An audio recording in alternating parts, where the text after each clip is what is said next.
speaking of inflated Mario, let's talk about Sonic Superstars. Hey!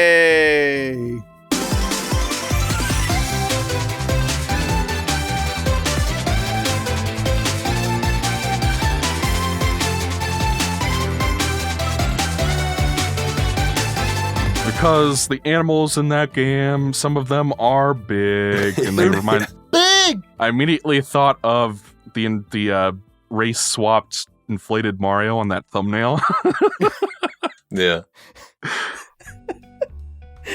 I have no idea where that came from. You guys are gonna have to explain that to me someday, but Don't yeah. worry about it. Sonic Superstars. Ryan, you played this game. Why don't you start? Yeah, it was pretty good.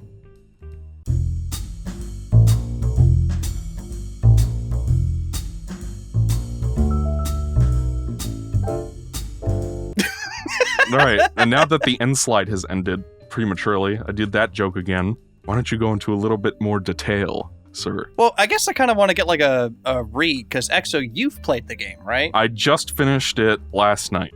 You just finished it. Okay. Oh, Yeah. So this is fresh. Yes. King, what about you? You didn't No. play this, right? I watched several people play through the whole thing, though. But I never actually picked up the controller myself. And actually, having watched them play through it, I don't have any interest in it. Is That's what I'll fair. say. Mm-hmm. I mean, like, if we didn't do a podcast where we talk about every game we played this year, I probably might have skipped it. Because they charged $60 for it, Mm-hmm. which I guess, to Yeah. be fair, it had more content in it than I expected. I thought it was going to be like 6 zones long and that was going to be it, or 7 maybe. But it ended up having like 11 zones plus a second story and a battle mode and time attacks. So it's like, okay, it's a complete game. I don't know if it's worth 60, but I could see why they would want to charge more than $20 for it, I guess, is my point. I mean, I would say no more than 40, honestly. Yeah, I paid $35. I got it on sale at the famous winter sale you were discussing earlier. Hell yeah. I think that's honestly a fair price on it. I feel a little, again, kind of like with Mario Wonder, where I kind of feel like out of place, where it's like, you know, with Mario Wonder, you got people like raving this for the game to be like one of the best 2D Mario games ever made. And then I play it, and I'm like, it's all right. And then on the opposite side, I'm hearing a lot of people say that Sonic Superstars is this piece of poo-poo garbage, and it's like a horrible, horrible game. Yeah. But I think it's fine. I think it's, you know, it's fun, it's enjoyable, it's been doing some stuff that I've been wanting them to do for a while, i.e. the new stages. We've got playable Amy, we got a new playable character with Trip. She's pretty cool. So, I don't know. Need It's to just like, quickly interrupt and say that every time people say Trip now that I finished Star Trek Enterprise, I'm thinking of Commander Trip Tucker, Charles III. Trip. Yeah. I'd like my name to be Trip, just like yours. well, I think of the Sun Gazer. It's a lizard, just so you know. Lizard brain, like, think good. I mean, like, Exo, I guess I want to know, like, what your immediate thoughts were. Because, like, mine are just kind of, like, you know? Like, I liked it, but what about you? Well, I guess everything has to come with, like, 15,000 disclaimers, because I have famously bad taste in video games, as you all know. I do too, apparently. Everybody always gets mad at me for my Sonic Not me. opinions, which I guess... I have great taste in video games. Yes, you I don't know what you two are absolutely talking have about. fantastic taste. Like, I'm the guy who didn't love Pizza Tower with all his might. Yeah. And that was enough to get people mad at me. So, you guys have to remember, I didn't really like Mania. Thought it was a video game. Did you like this more or less than me? I think I preferred this, honestly. I'm sure the guy who was in Jay's Discord server complaining about me is running up a huge comet storm right now. Hey, Exo, you want to know a fun fact? Yeah. I think I'm with you. Are you here? Yes. Reaching far across these new frontiers. Turning down the lights on these dark sets. Well, I'm here to eat my popcorn and enjoy because I haven't played the game, so you guys can hash this one out. I'm going to agree with you, definitely, Ryan, in saying, like, I've seen a lot of discussion of this game where it's like, it's just more Sonic 4, it's poo-poo garbage, piece of shit video game, and the bosses completely ruin it. I think there was a friend of ours who was playing it on the mystery server and was like, "Oh yeah, this is a 6 out of 10." You know, which But I 6 guess out I of 10 understand. is fair. Yeah. Which is probably more fair than a lot of people are. You know, like some of the things you read about this game, it sounds like. I got a reply in my Media of 2024 Twitter thread saying their hot take is it's the worst 2D Sonic game of all time. You have your right, sir. I'm not gonna take that away from you. I played it. I thought it was perfectly fine, with the caveat that I did not play the trip story. I didn't have time. I only played the story mode because I had to finish it last night so I could talk about it here in the podcast today. So I did not have time to play that. And I've heard that the final boss of the trip story is famously terrible. I mean, the bosses in this game are just dog shit. Well, we'll talk about that. But Yeah. I want to Like- see your opinion on the final boss from what I saw, because that was hilarious to watch people go through. the regular final boss or the trip Both. one or both? I mean, you didn't play the actual final boss, but even just No. the one at the end of the main game was hilarious. Okay.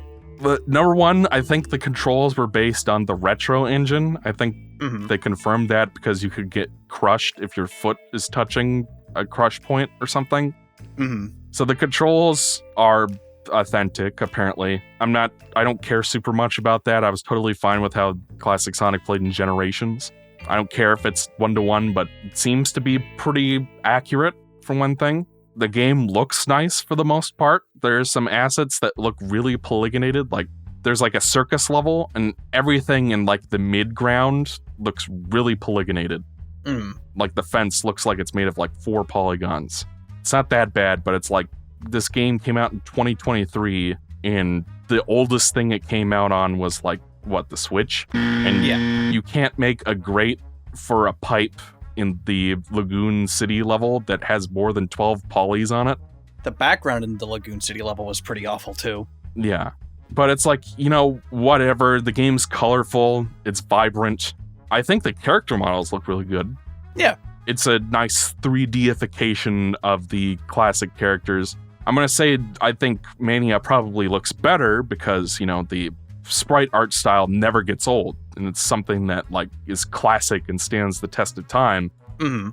And that game had a lot of neat visuals, too. Because, I'm glad we're finally done recycling Green Hill, Chemical Plant, Sky Sanctuary, and all that shit. We could finally get back to having XPs of zone archetypes. I will gladly take that One over would hope. Just give it till the next Sonic game. We'll see what happens. Yeah. Well, the Dream Team game didn't have XPs. Or wait, did it? Or it didn't recycle Green Hill Zone. That's all I care about. Yeah.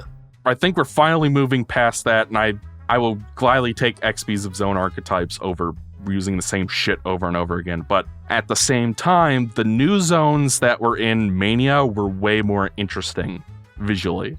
And I can still remember, what was it? Phantom Monarch Zone or something? Titanic Monarch. Titanic Monarch, Press Garden. What was the TV station one? Studiopolis. Yeah. And then there was one that was based on that western level from Sonic 2 as well. It wasn't Lagoon. I actually don't remember what it's called, but yeah. I'll put the name up on the screen. And it's I can remember how all those levels looked, and it was pretty refreshing when that game wasn't reusing old zones to see the new stuff. So, I mean, like I said, me liking this game comes with the caveat that I'm not really big in the classic Sonic games in general. I think I'd prefer pretty much any of the 3D games to the classic games, honestly. Like I said in the Pizza Tower section, I prefer my platformers a certain way, a little bit more methodical, a specific level structure. And the 3D games have that, and these games don't. It's a structure that a lot of people like and really enjoy, and that's why Mania was so popular. I get it. If that's what people enjoy, I'm not going to hold it against them, but it's not really my thing. But I thought this game, the levels were more or less fine. There was this one level where there was an instant kill hazard in the background, and you had to keep pressing switches, and sometimes the switches wouldn't press even though I landed on them. That was kind of annoying. There's a level you have to play backwards after you just finish it, and I was like, oh, come on. That is the final level. also. Yes. I thought it was kind of cool that like it wasn't like it's not necessarily that you're running through it backwards, it's that it's in like time is being reversed. I thought because like I heard about this, so I knew what to expect going in, but then when I saw it's like, oh, enemies that you destroyed are coming back, and there's like a little animation for that, platforms that fell, and you gotta like in order to get to like the top pass, you kind of have to like figure out like that, how yes. things fell. So I'm like, oh, okay, so that's not as like I was expecting to literally just run back. I wasn't expecting there to be like that cool like time reversal gimmick. It's not the best thing in the world, but it's like I thought it was fine. Yeah. I mean, it was, I don't know. It had that aspect to it. That was cool. If you're going to make me play the same level in reverse, that's not a bad idea. Mm-hmm. But at the same time, it is still literally the same level in reverse. Yeah. So I just played this. Can I get a new level, please? I don't know, but that's not really that big of a deal in my opinion. The bosses seem to be the big complaint for everybody. Even people who like the game hate the bosses. So I guess my hot take is, with the exception of the last 3 bosses, I thought they were pretty all right. I was expecting worse, to be honest. I don't know, they feel like bosses to me. Something I actually really liked about, what was it, Press something zone, Press Factory? There's a boss that has like a giant thing, a Like the big hammer? drum. And when he presses it down, you launch in the air and you can go between his legs. Something I really liked about many of the bosses in this game is that you can hit them in multiple ways. It kind of reminds me of the Egg Dragoon boss from Generations. If you're really good at the boss and understand how it works, you can beat it fast. But that was an aspect that kind of came and went through a lot of these bosses. Like, there was this one water boss in Lagoon City that was kind of annoying, but only at the last hit. I think the real problem with these bosses is that if you chopped off like 1 or 2 hits off of them, they'd be better. Because after a while, they start to drag. Because it's like when you're fighting the same boss for like 2 minutes, it starts to get old. And that's the problem with the last 3 bosses, is that they all have multiple phases. Well, and those bosses, from what I've heard, are the ones people hate. They're the reason people bang on about it. And I've watched people try to do these fights. And it was part of the reason I didn't pick the game up, because I don't want to deal with that shit. The shit that I saw, I'm not dealing with that. It's the problem is that like the bosses for some of these stages are longer than the zones themselves. I There's mean, the like, one in the- I suck at classic Sonic games, and I'm not super great at them, so maybe that was my issue, but it's like, the Fang boss was like 5 minutes long, and it took me about 9 minutes to get to the end of that level, I think. So, I know. If you're really good, maybe they're longer than the level, definitely. Yeah, because I mean, I never really spend over 10 minutes on a level. Usually it would be, by the time I get to the boss, I would be at most like 4 or 5 minutes in, and then after I'm done with the boss, I'd be 10 minutes in.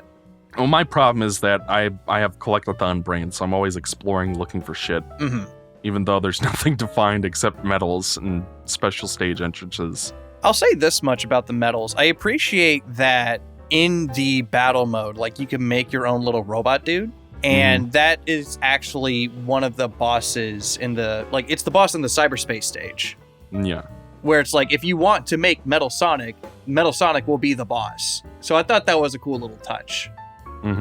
Even though the big problem with that is, I got all the emeralds, and the emerald powers are a thing too that we have to discuss, I guess. But honestly, I think my favorite part of the game was the Sonic 1 special stages.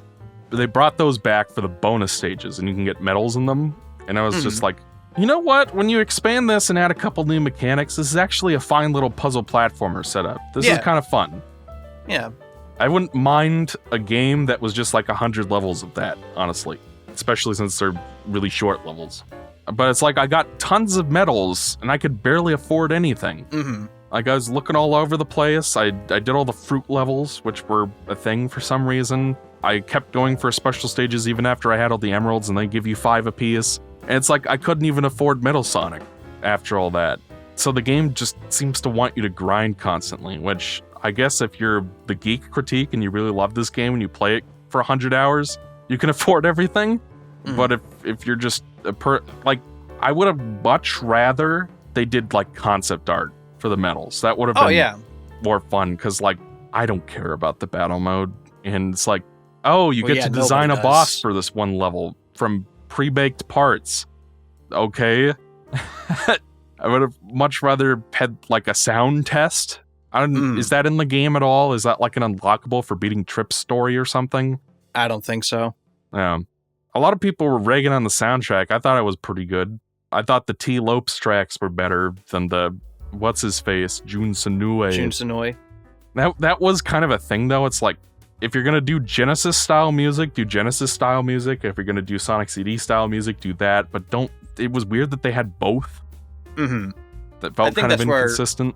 I think that's where a lot of the Sonic 4 isms come into play, is that like the bosses and the Genesis sound font are very reminiscent of Sonic 4. I mean, like if you're gonna do that, like part of the problem with Sonic 4 is that it didn't even use Genesis samples. It was just like crappy, low-res synth sounds. Like, It was Sega Genesis sounds bought from Temu. That's what it was. Yeah.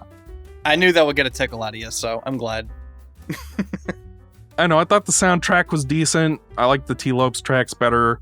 Weirdly enough, the final boss theme really sounded like it belonged in Sonic Forces. I can't remember it. Yeah. Though I guess that's not surprising to anybody.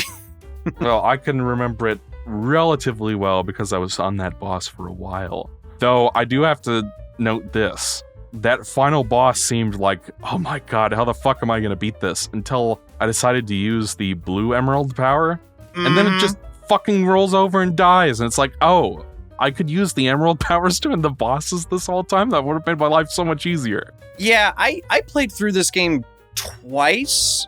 The first time was my vanilla playthrough, and then the second time I actually tried doing more with the Chaos Emerald powers, and I noticed that while I still don't like the bosses, they are a lot more manageable when you actually use the powers effectively. Like, not even just the blue screen nuke that you get. It's also the one that lets you stop time, or the one that turns you into like a fireball. You can like bounce around a lot faster, and like you kind of like go through things a lot easier. So it's, I don't know, I still don't think the bosses are good, but that definitely was a band-aid. I really, personally, I just think you add a checkpoint to the Fang boss, or the prototype boss, or the samurai boss, instantly an improvement. You know what I mean? It's like, we live in the year 2023. Having checkpoints between boss phases is not an uncommon thing. If you want to make a hard mode where there are no checkpoints, by all means, but like, if a boss is going to go on longer than 5 minutes, there should probably be a checkpoint, even if it's the final boss. Can you guys refresh my memory? Was the final boss of Sonic Mania also Eggman in a samurai suit? No. Okay, was there like a samurai hard-boiled heavy or something? There was a ninja. Yeah, there's a ninja in the press factory. Okay, I remember him, but I vaguely remember the Heavy King having like a samurai helmet, a Yamato helmet, but whatever. I don't know, I thought the game was fine. If I could find time to play the Trip story before we do our second session, I'll talk about that, but I don't know. I felt like I got my fill just from playing the story mode. When it starts going on for like 11 zones, that's where I start to... The classic Sonic games, in my opinion, work better within like a 2-hour span. That's like the sweet spot. But you can't sell a game that's 2 hours long for $60, so they had to... Yeah, and they've never done that. Hey, but to be fair, Sonic Forces was only 40. And to be fair to this game, it is longer than that one. That it is. I will say, though, I think people were being a little weird about this game, in the sense where it's like they were kind of using this as a club to try to tear down other games, and it failed miserably. I don't understand why Sonic fans, and really it's not even just a Sonic exclusive thing, but it's like why people have to make everything into a pissing contest. It's like, well, that's just the internet, yeah. Yeah, it's like, oh yeah, well, Sonic Superstars has bosses. You know what game doesn't? Mario Wonder. But it's also like, yeah, but Mario Wonder, even though I don't love the game, I could still say it's worth $60 because it has like a shit ton of levels and like an actual meaningful multiplayer mode. When Sonic Superstars doesn't. Yeah, that's something I forgot to mention, is that where the fuck is the online co-op in this game? Yeah. It's Great like, question. It should be a no fucking brainer. Like, maybe it's just me, being the perpetual loner I am. I have no IRL friends. Like, I have my brother and my sibling, and that's kind of it. Mm. The only way I could play with friends is online. You know, like, we live in a post-pandemic world. Like, get on that, Sega. And there's an online battle mode, but not an online, like, story mode. That makes no sense to me. Yeah. Again, like, people were just being really weird and aggressive towards this game. There were people being hostile, like, towards this game, like, in the sense where, like, they were tearing it down, but there's also people, like, trying to say that this game is better than Spider-Man, this game is better than Mario, but, like, I don't understand why people have to be so fucking insecure about this shit. It's like, why can't you just, like, 2023, one of the best years that we've had, Sonic got to be a part of that. Why isn't that enough? Right? And it's not like it's a terrible game. It's good. It's fine. And if you didn't like this, you got the murder of Sonic the Hedgehog. If you didn't like that, you got the expansions in the DLC for Sonic Frontiers. If you didn't like that, then you got Dream Team. You know? It's like you got stuff to talk about. Sonic had like a pretty big presence in 2023. So it's I like how the best part of Sonic's 2023 for you, Ryan, was the cyberspace levels. well, that was the best part regarding the Final Horizon. Okay. Specifically, you know? I don't know. Like, I just see people be like really aggressive and insecure about this kind of shit when it's really not that important. Murder You of know? Sonic the Hedgehog was my favorite Sonic thing to happen last year. That was pretty cool. Yeah.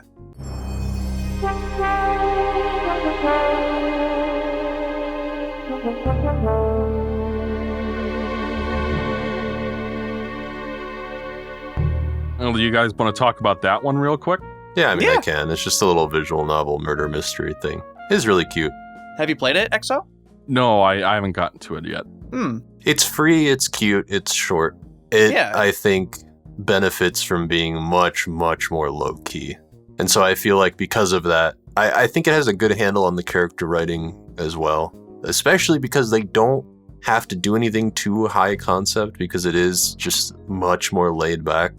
So it just kind of feels like you're on vacation with these characters. It's kind of neat. Yeah. There's really not much to say about it. I think it has a surprisingly emotional ending that I didn't really expect. It's pretty cool. Yeah, the I artwork recommend for it that. is gorgeous too. Yeah, it has really good art. Yeah. I liked it. Isn't that made by someone who's like actually in the Sonic social media or something? I don't really know, I thought honestly. the artwork was from somebody. I forget who it was. Yeah, I don't really know. But basically, you go around a train and you try to figure out who quote unquote murdered Sonic. And then the twist is he's not really dead, right? No, he actually did die. Oh. Sonic's dead. Yeah, it's because like it's supposed to be like for Amy's birthday, where it's like you solve like this is like an actual thing where you could solve like murder mysteries as like it's kind of like an escape room, like that kind of Mhm. thing. Yeah, so they do that for her birthday, but like, oops, Sonic's actually dead. Oh no! So, but it's good. Like I said, it has a surprisingly emotional end. It tells like a decently compelling story. So, And it's like 2 hours long. Yeah. You could clear it in an afternoon. It's really charming. So check it out. I hope they make more stuff like it because it was Yeah. really cool. Do they take a page from Sonic High School and bring Sonic back to life with the Super Chaos Emeralds at his funeral at the high school? You know, EXO, The Super Chaos Emeralds do not make an appearance, unfortunately. Okay. you could also find out by playing the game. Yeah, That's true. Yeah. it is. It's only like 2 hours, I think, if that. It's really not long. Mm-hmm. Right. I don't know why I didn't play it. I guess there's just so much shit to play otherwise this year that it just kind of fell through the cracks. Did anyone play that Dream Team game? No, I don't have the ability to play the Dream Team game. Yeah. Nor do I. I heard it's good. But it looks You know, alright. Apple, you can totally put your arcade on Windows PCs. That's totally an okay thing to do. You could also Yeah. put it on Switch or PS5 or Xbox if you want. Yeah, I'm just saying, I'm not buying a Mac just to play that game, or a tablet, or whatever the hell. I ain't buying an Apple I've TV. watched some footage of it. It looks alright, but I don't know. It does I not mean- look like it's worth $3,000 Yeah. that it would cost to buy an Apple product to play it on. I mean, you could get it used, but I mean, still, no. Because then you have to pay for a subscription. I think Fuck the subscription you could probably just cancel after like a month or whatever, but, you know. Yeah. I don't know, like the Shantae game was an Apple Arcade exclusive, and then it came to Steam and everything else. So I guess we just gotta wait, unless there's like some kind of stupid exclusivity deal. It's gotta stay there forever. But Yeah, because I know they helped fund the game. mm-hmm. Who would like to go next? Who went last? I mean, I guess think it was- technically I did, because I just talked about Sonic. But Oh, fuck. Oh, fuck. How about you go again? Because we didn't really say much about Sonic, the murder of whoever the fuck. Yeah, the murder of that guy. Yeah, Well- that guy from Futurama. Pikmin 4? Mmm.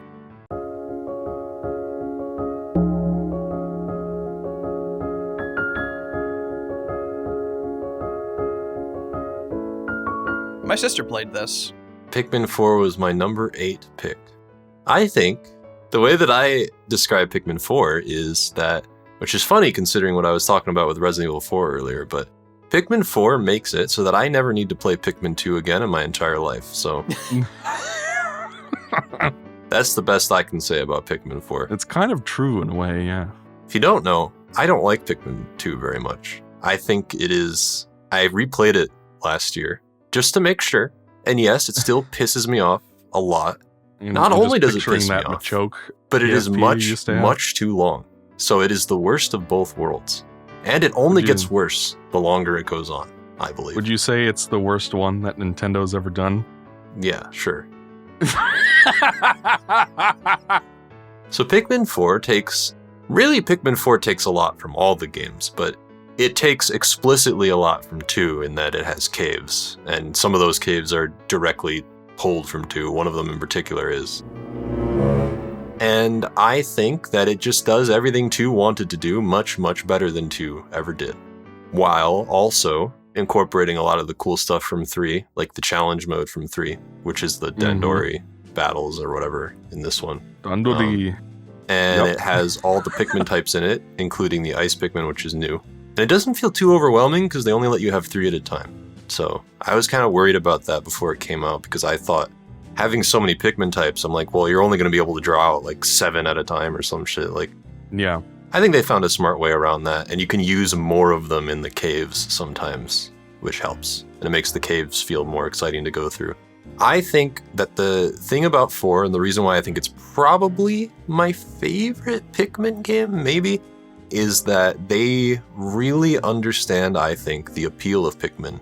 And they even say it explicitly, the Dandori shit. The fun part of Pikmin for me is trying to find the most efficient way to get everything done in a day. Sorry. What? Sorry. It has nothing to do with you. Oh. Please continue. Rude. The Dandori stuff, I think, is a way to demonstrate that the people making Pikmin understand the appeal of Pikmin, I think. In that everything in the game feels like it is focused around that idea, including the caves, which is a big upgrade from 2 because the caves in 2 felt like they did not fit with Pikmin at all, and they actually just kind of felt like weird ROM hack levels where the developers wanted to get one up on you and laugh at you. And it was extremely unfun to play. And it felt like it was trying to be an action game with Pikmin controls, which makes no fucking sense to me. I still don't even know, like, you're gonna make an action game with Pikmin controls? Like, are you crazy? Pikmin 2, man, it baffles me. But this one feels like it took the caves and they were like, okay, let's make it more strategic. We'll base it more on, can you get this done in a decent amount of time? We're not gonna have bullshit hard fucking bosses, or rocks won't constantly drop from the sky and kill all your fucking Pikmin. Here comes a Dweevil with a bomb rock on its back. Yeah. It feels a lot more like traditional Pikmin gameplay, but it just, every once in a while you can go in a cave and you don't really have to worry too much about the clock ticking down. But they incorporate it a lot better too, because you don't just spend all day in several caves. The caves actually do take up time from the overall day total. So they feel like more of a part of your overall day combo total at the end of the game, which in Pikmin 2 wasn't too much of anything, because you spent so much time in caves that sometimes I forgot what the fuck was even going on in the overworld. Yeah.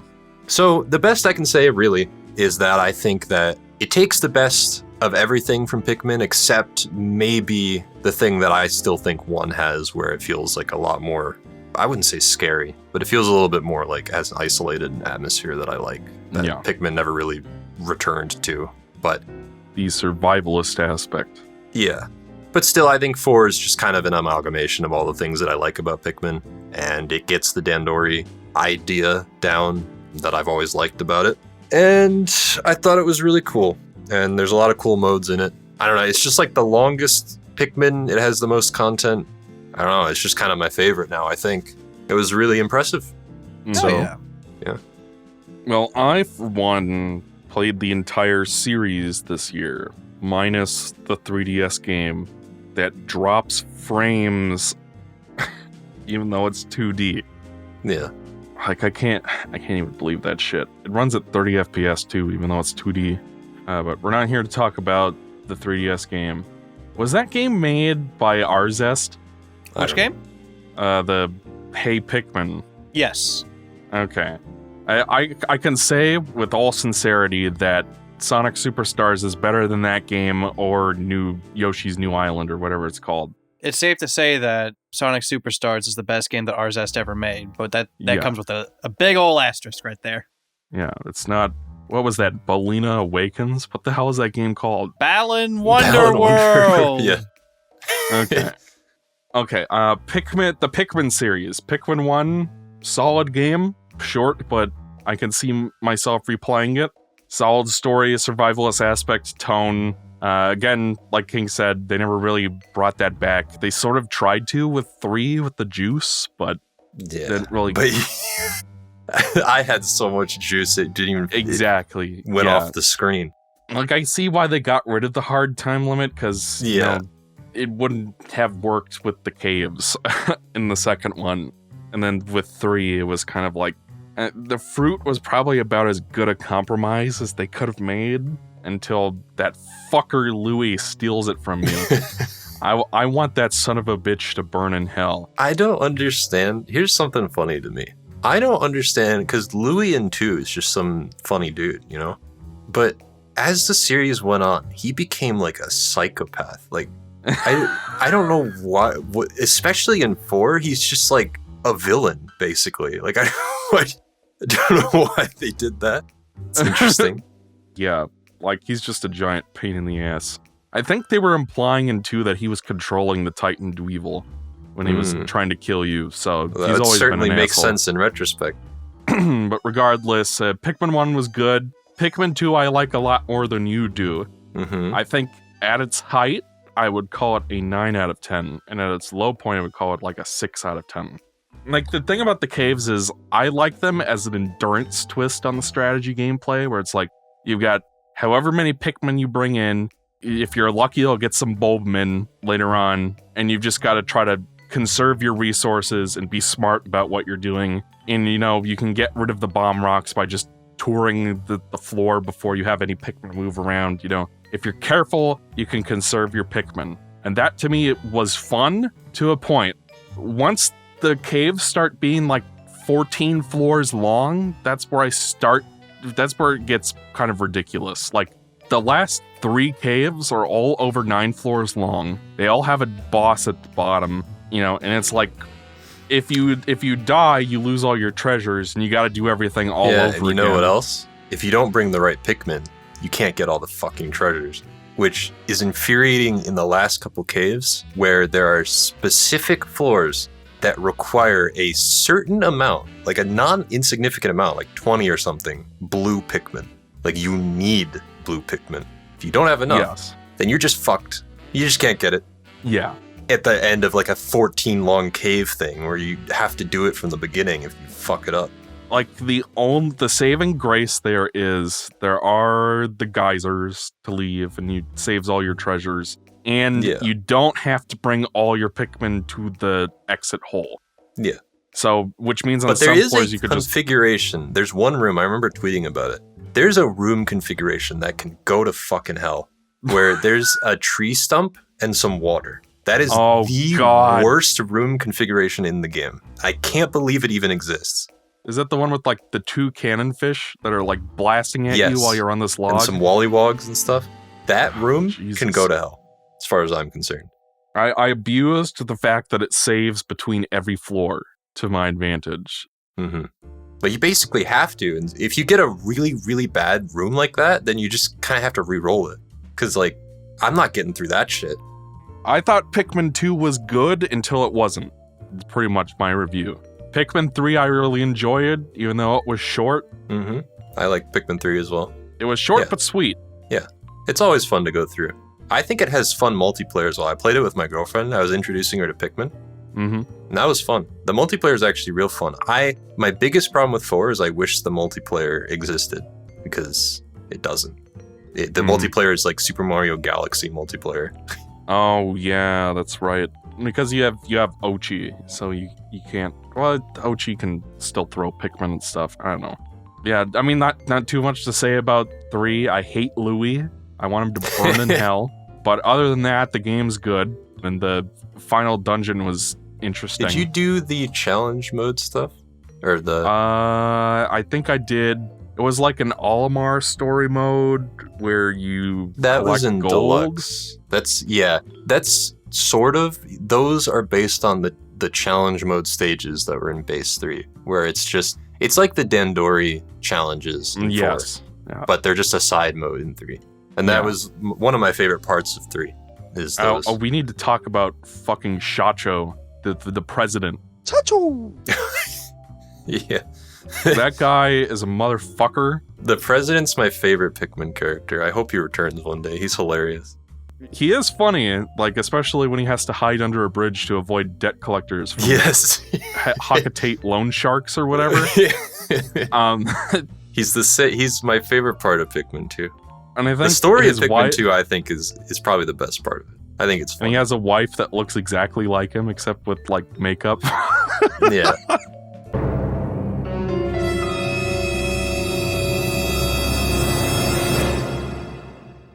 Yeah, but I want to say he was acting like a total asshole in Pikmin 3 for no good reason. Was he in Pikmin 3? He's in the deluxe story mode stuff, Oh, yeah, I guess he is, yeah. where it's like, yay, we went out of our way to get all these fucking treasures in Pikmin 2. I 100%ed the game, even. And somehow he still ran out of money. And he's making us do it again, and he's being a real dick about it, too, where he's like, Yeah. you better get me some treasure real quick, fellas. I'm not paying you to slack off. It's like, dude, if you weren't so bad at your fucking job, then maybe this wouldn't be a problem. Why don't you get your ass over here? You know what I mean? I got abducted by a golden chicken. You think I want to go back there? I guess he does. He kind of looks like that rubber chicken that RZ got from the Dave & Buster's. There's some weird lore with the Plasm Wraith where it, like, wants Olimar. Like, it beckoned him towards the planet, even, from space. It's really strange. Mm-hmm. But with 4, they seem to have completely rebooted Pikmin. Yeah. So, which is a strange decision. But, I mean, it's not like there was an intricate ongoing storyline that but would it's be... just weird to call it Pikmin 4 and then be like, okay, it's a reboot. Yeah. Pikmin 4, I'm going to agree, is the best one, because it's like, I don't know, maybe that or 3. 3, I would probably replay sooner, but 4 is the one that I think, because, like, as much as I liked 3, I think them getting rid of the caves altogether kind of smacked of taking your ball and going home. Yeah. There were ways to make it work, and 4 does that, so it was kind of a disappointment that 4 just completely removed them. Like, there's stuff to do in the overworld. There's tons of treasures to collect. I liked Ochi. He was a really good inclusion, because it's like, after a while, like, waiting for Pikmin to catch up gets old. So it's nice that you can just hop on Ochi and go fast. I liked that there were, like, the other characters in your rescue squad who help upgrade your abilities, that you could buy, like, new tools and stuff. In my opinion, it improves the core game loop when you have stuff to do between day cycles. Yeah. You know, you save up your raw materials, you buy new gadgets, you upgrade your Ochi, you do side quests for the other castaways that you rescue, in addition to having, like, the caves and everything else. I guess if I would have criticisms as someone who actually did like Pikmin 2 for the most part, the caves felt almost overcorrected. Almost. Mm-hmm. Part of the reason I liked them was the reason you hated them, which is that they were so high tension that you were on the ropes constantly. Whereas in this game, all of the caves are really short, except the last one. You can leave and return to the exact same floor you were on. They prevent you, like, I don't know, I guess it's good that you can't bring like 10 of every Pikmin type into the thing.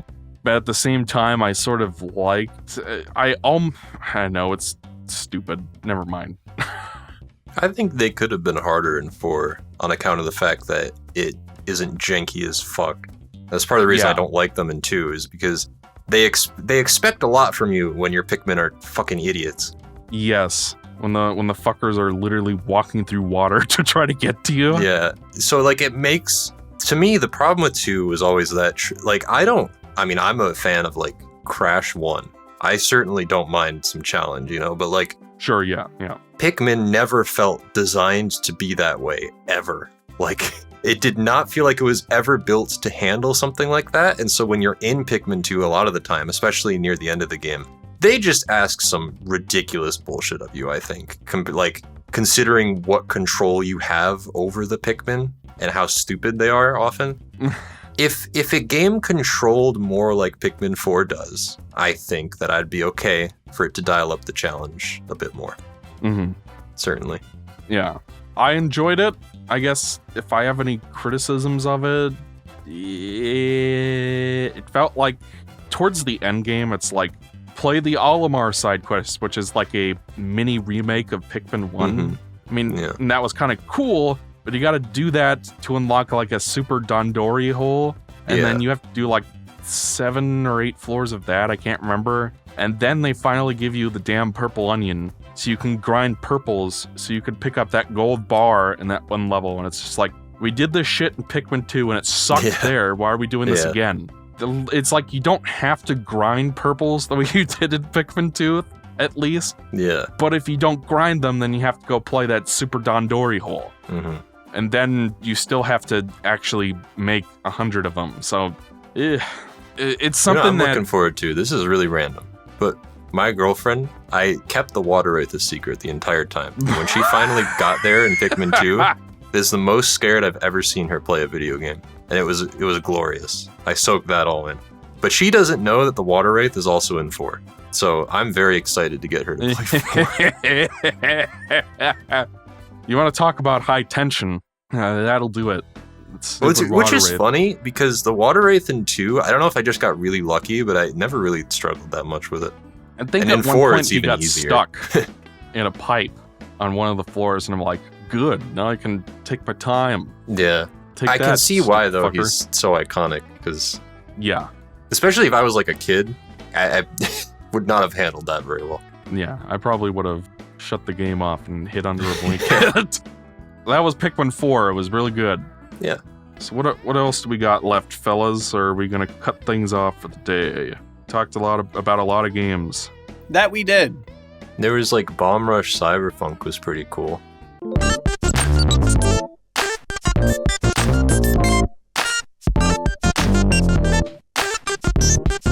I like that. That's like number 10.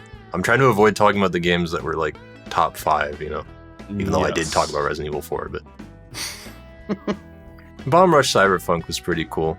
It's like Jet Set Radio inspired. I've never played Jet Set Radio, but this game was really cool. It's like Tony Hawk-ish in how it feels addicting to just ride around and do tricks. The way that I said it was that I was so enamored with the core loop and doing tricks around and trying to get a combo chain up that for a lot of the time I just like forgot there was a main story. Not to say that it was bad. I thought the main story was kind of cool, but there were times where you have to go to an objective and I just wouldn't go there. I just fuck around the city, which is a testament to how strong its core gameplay loop feels. Because the gist of it is that when you do a trick on a new part of the level, like a new ramp or something, you get a multiplier added to your combo chain. So what you have to do is map out the level and then try to hit everything in the level to get your combo chain multiplier up and up and up without breaking your combo. Like if you're on the ground, you have to do a manual to extend. You're always doing tricks and stuff. So that's like the core objective. There are achievements to get really high scores and stuff. So I thought it was fun. There's not much I have to say about it. The music's rad. It looks really cool. And I think that the fact that Jet Set Radio is now returning is cool, but I also, and I will keep saying this, Sega really missed their fucking boat, because Bomb Rush, from everything I've heard, it's even better than Jet Set Radio ever was. So they're going to be competing directly with Bomb Rush Cyberfunk with this new Jet Set Radio. So I hope it's good, but they really missed the boat on being able to just completely capitalize on the fact that a new Jet Set Radio is coming out when this just happened out of nowhere. So Sega making a mistake. But hopefully the new Jet Set's good. If it's as good as this game, then it'll be fantastic. Bomb Rush is like my number 10 of the year. Hell yeah. So I recommend it to everyone. It's really good. Get some Hideki Naganuma music. That's really good as well. Although he doesn't do the whole soundtrack. He does like a few songs, and then it's like a whole swath of artists that do music for it. Mm-hmm. It is kind of a similar vibe to Jet Set Radio, but it's a little bit more futuristic, I guess.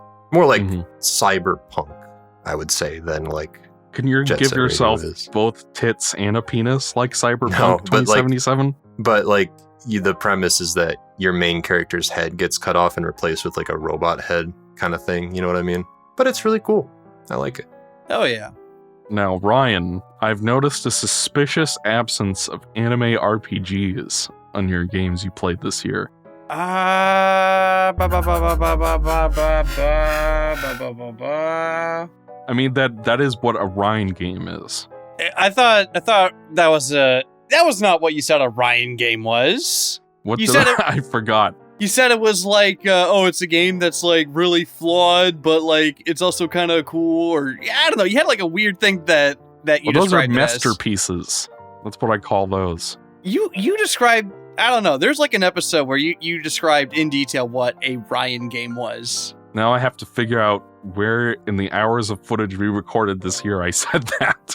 It's an enjoyable time, I think. No, that is totally a Ryan type game. Yeah. What?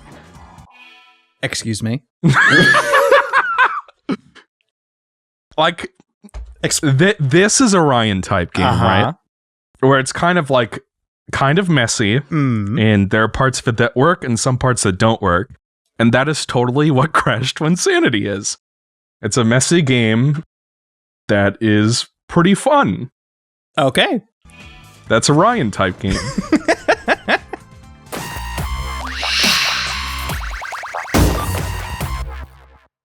Well, I guess on that note, were there any action JRPGs that were like anime-esque that came out this year? Because I have one. what is it? Well, it is your turn, technically. Well, go ahead. All right. I played a game called Star Ocean Second Story R. Oh, I saw you play that.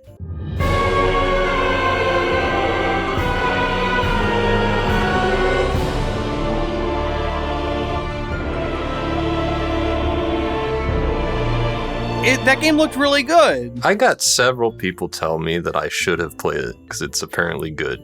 Yeah. That's kind of unusual because I have never heard of this. So, Well, like every other game I played this year, there was a hot guy in the cover, so I had to play it.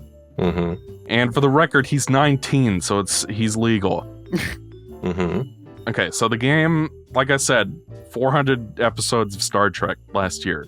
I like Star Trek. And this game looked like Star Trek by way of Final Fantasy. So I'm like, okay, cool. This sounds different. Sounds interesting. I don't like most Square Enix games, but I was willing to give this a shot because it's technically an Enix game or whatever. It was made before they merged.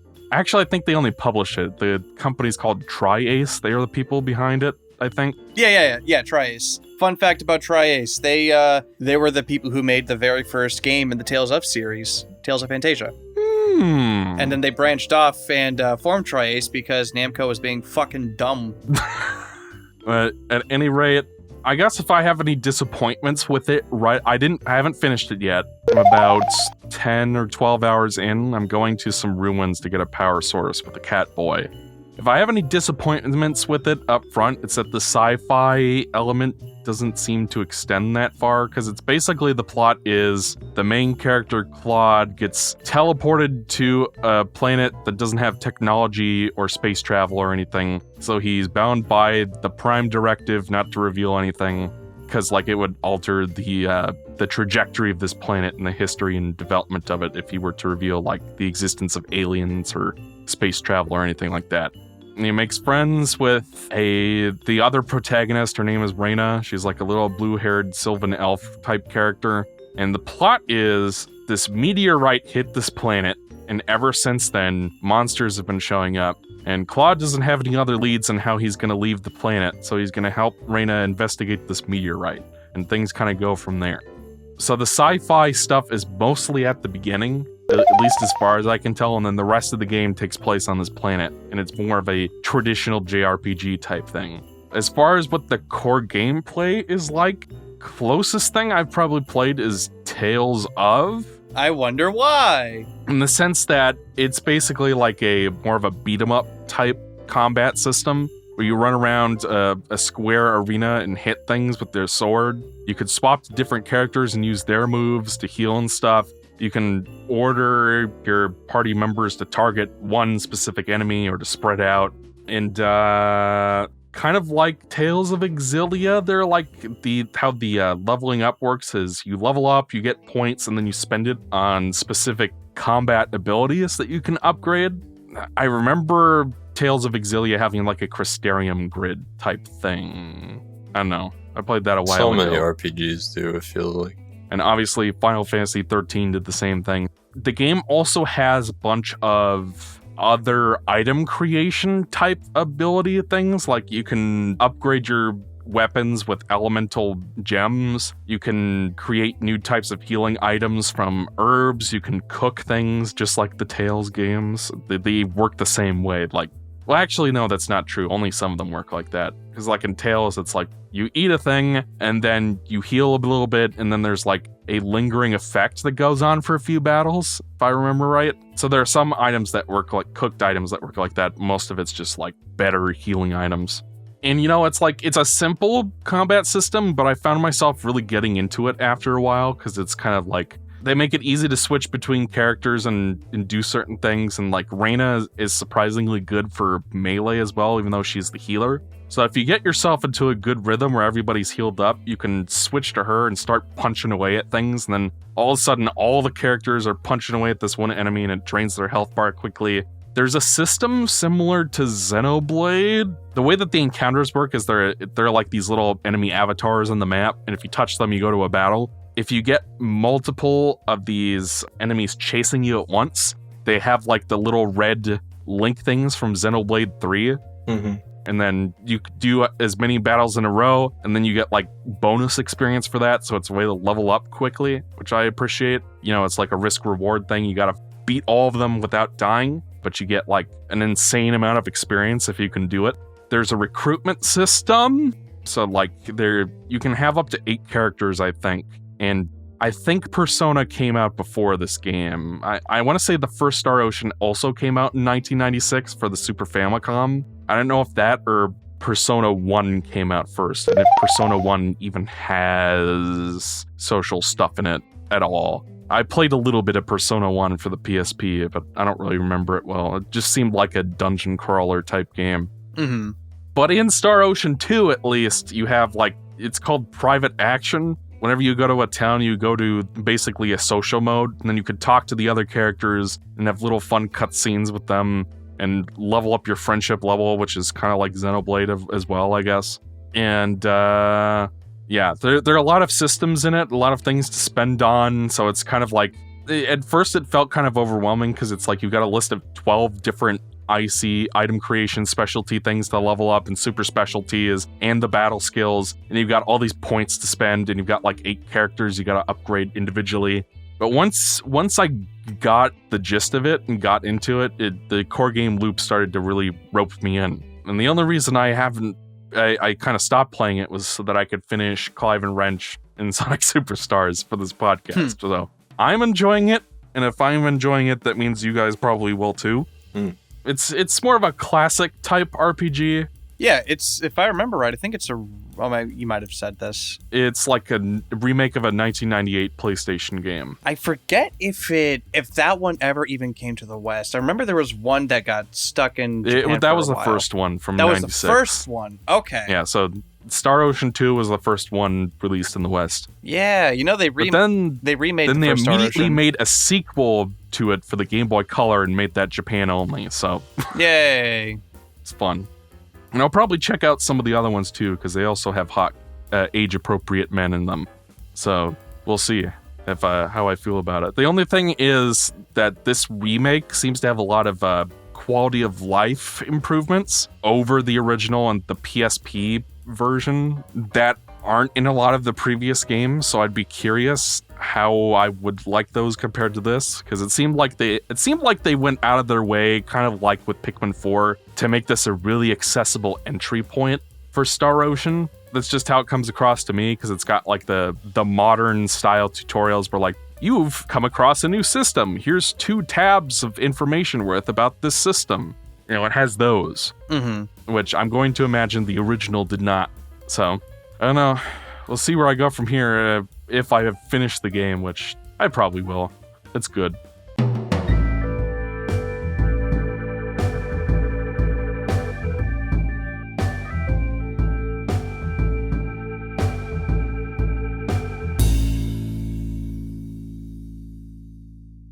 Yeah, I want to get it someday. All right, it is definitely your turn now, Ryan. Theatrhythm. That came out this year. Final Fantasy Theatrhythm Final Bar Line.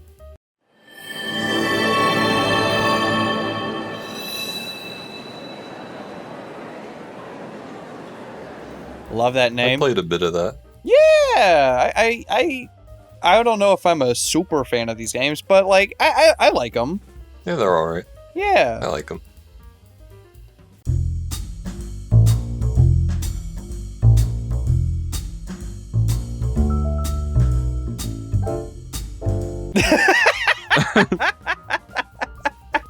Yeah, this one doesn't really do anything too crazy, but like I don't know, it was good. I like these games. Good music, fun little systems and everything. I don't really know how to describe them. They're just little rhythm games to Final Fantasy music. They're cute. No, there's really not much to say about Theatrhythm, Yeah. but it's fun. So besides that, I can't think of anything else that's that's not Game of the Year contender. And I only really have 2 games left in my list. Okay. Yeah, I think the only stuff I have left. Where do you put FF16, Ryan?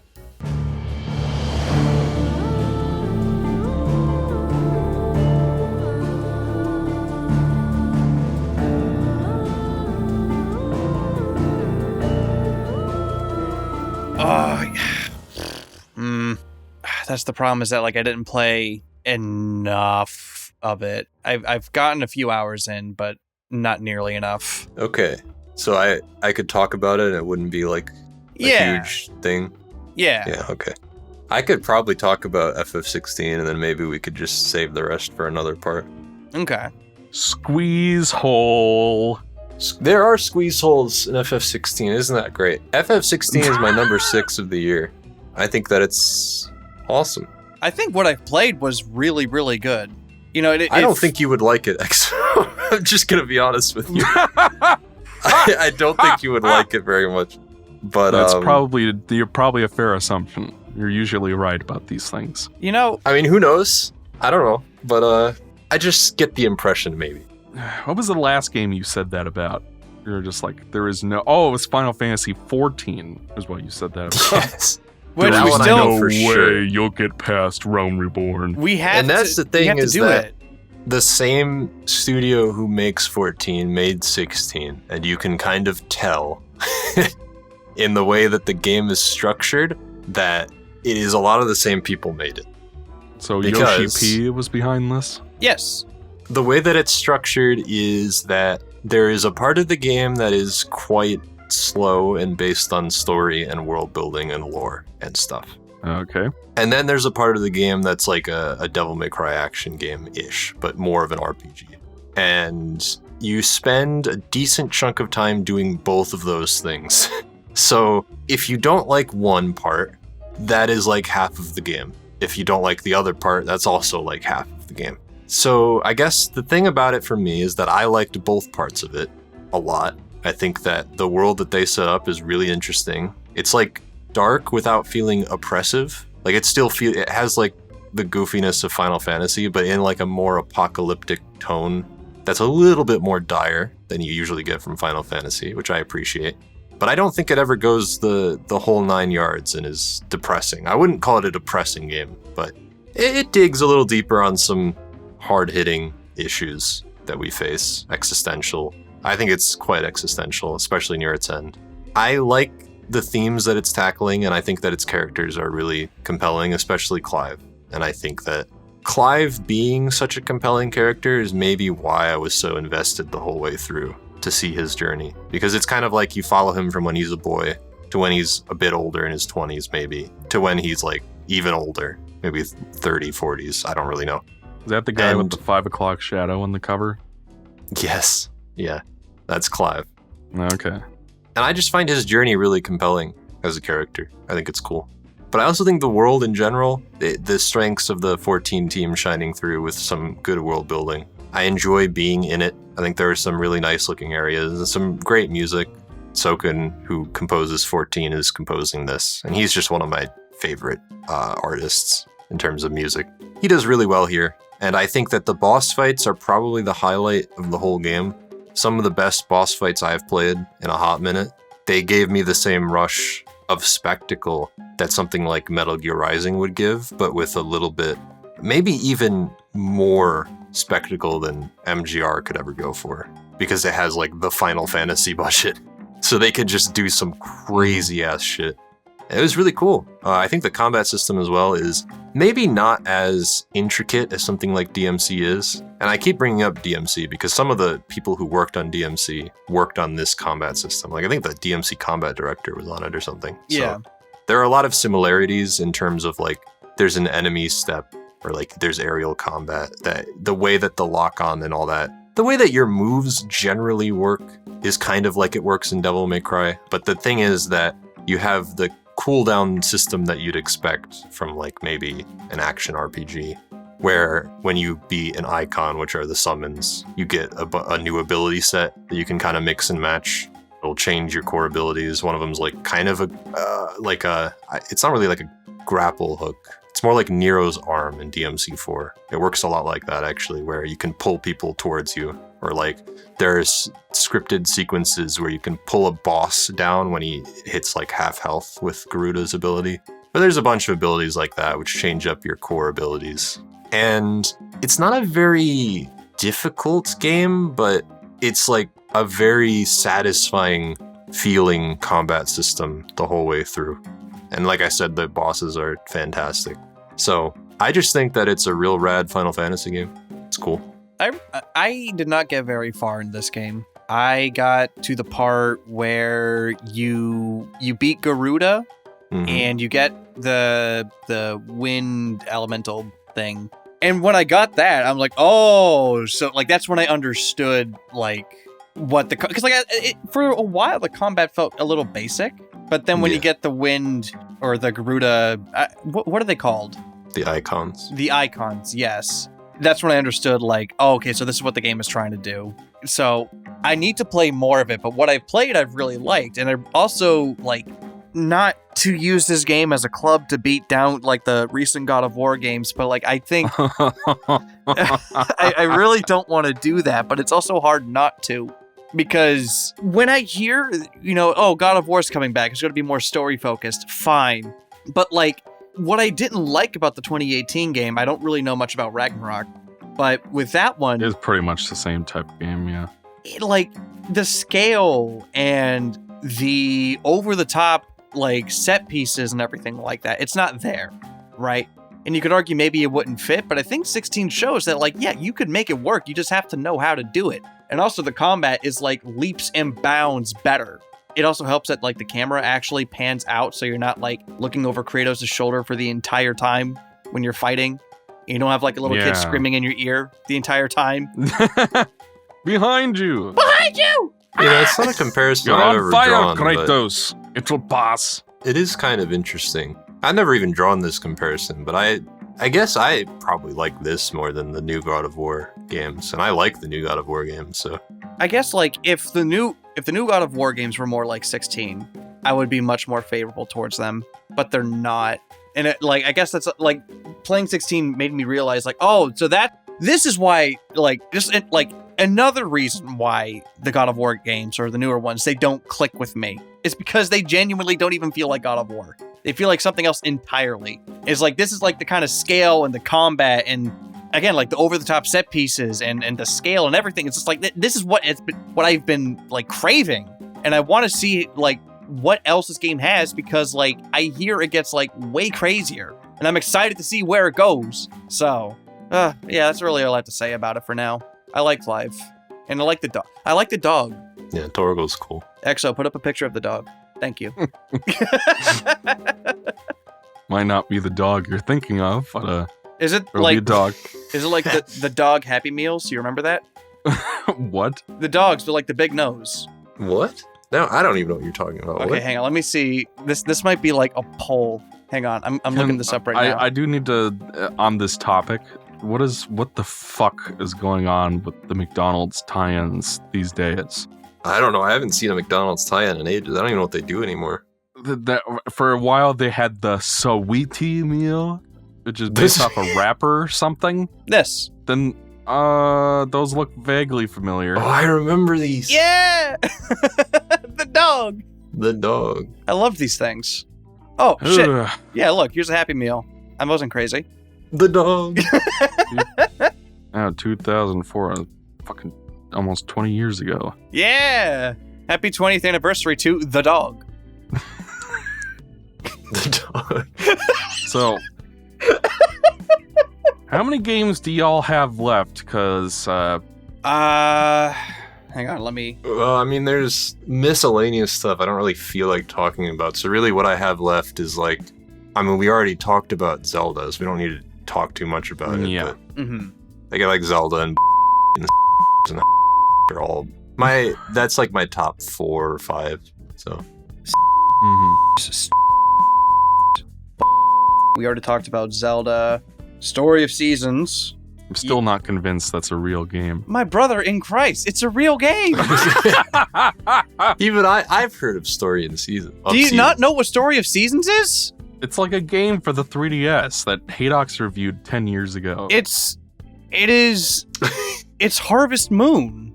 I've heard of Harvest Moon. Yes. Okay. So the Harvest Moon. Are we talking about this game now? No, because I'm saving that for later.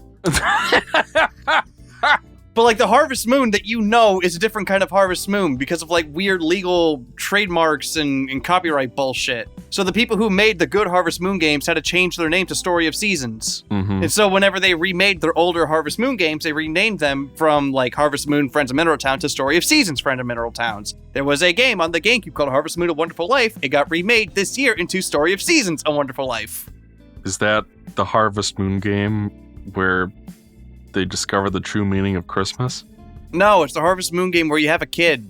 Isn't that all of them? Well, this one's actually a focus where you actually raise your kid. The other games you just kind of have a kid, he's just there. But in this game, you can actually the kid actually grows up and you grow old. The game ends with you actually. No. This is it was one of my favorite farming sims back in the day. And this is too real. I got a in real life. I don't want to. And the game ends with the screen going black. Maybe. I mean, does it? Did you finish it? Finished the GameCube one. I don't know if this one ends any different. I don't remember. It's been a while. Google it. But yeah, we could talk about this game later because I actually really like this game. So we'll talk about that when we get to our favorite games. Yeah, the only thing, I do technically have stuff but I don't really want to talk much about them because I don't have much to say about them, if I'm honest. Mm-hmm. So I guess the question is, are we going to power through and talk about our last few games, or are we going to split it here? Let's split it here, because I actually do have to be up a little early tomorrow. Yeah, it seems like a good idea. All right. Well, folks, we will see you in the next thing we record. Yeah. Finally talk about our top games of the year, the moment you've all been waiting for, preparing the Krabby Patty. Buckle up. We're in the end game now. Yeah, Daddy Thanos is going to snap his become fingers. Dirty Dan. What makes you say that? 'Cause I'm dirty.